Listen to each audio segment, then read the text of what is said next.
The war on terror redefined the relationship between the state and private military contractors, creating an industrial complex unlike any other in history.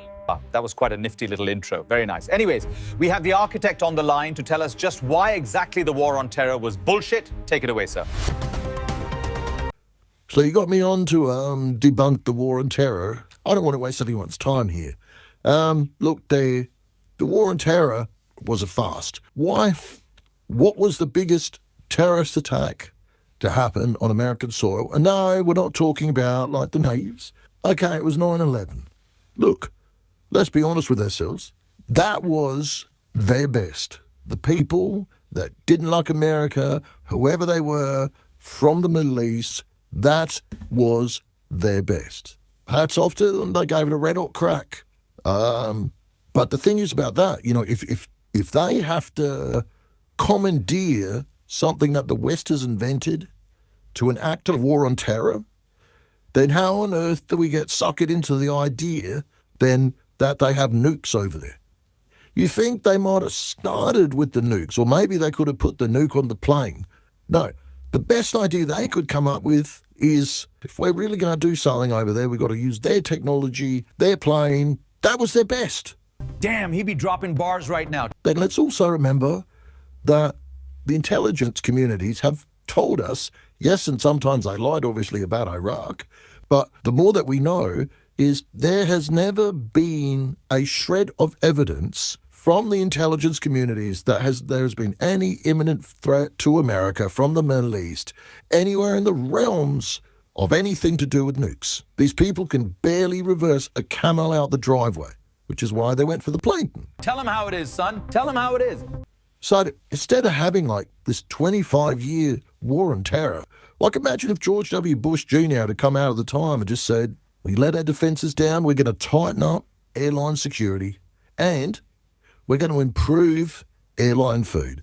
Because as we all know, the food sometimes is so bad enough that it might have driven them to take over that plane and fly it into a building. That's how bad it is.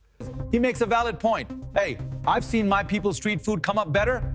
So we're going to improve airline security, we're going to improve airline food, and we'll hope that that's going to mean that, yeah, we won't have anyone taking over any planes and flying them into buildings.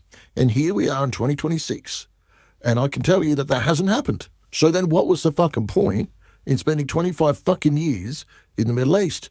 The war on terror? Mate, you could have solved the fucking war on terror by improving airline security. That was the war on terror. Done. Done. And I'm sure a lot of fucking families of the military would have preferred that over having lost loved ones and have limbs missing and brain cells missing and the billions of dollars that were spent that could have gone into, you know, your own country. Big idea, I know. And what ended up happening over there anyways, we just left. We didn't even fly any planes in the buildings over there. Like, maybe we could, maybe that's how we should have ended it, you know? So this war on terror, like, the war on terror was improving airline security.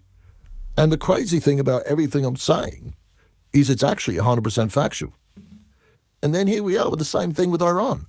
And the intelligence agencies today are telling you there was no imminent threat. They did their best on 9/11. And if you had a president that just came out, like George W. Bush Jr. had just come out and said, yeah, we need to tighten a few things up. And if he had come out and said, I don't want to send all mothers and fathers of women and children to this country to a place when all it's going to take is probably IDing people at the airport. And if they try it again, we'll fuck the shit out of them. 100%. We will fuck the shit out of them. This is what debunks the whole imminent threat propaganda to America, or the West in general for that matter. Now, if that isn't a hazard to this country, how are we going to keep building nuclear weapons? You know what I mean? What's going to happen to the arms industry when we realize we're all one? It's going to fuck up the economy. The economy that's fake anyway. The economy that's fake anyway. The economy that's fake anyway. The economy that's fake anyway. The economy that's fake anyway. Which would be a real bummer. You can see why the government's cracking down on the idea of experiencing unconditional love.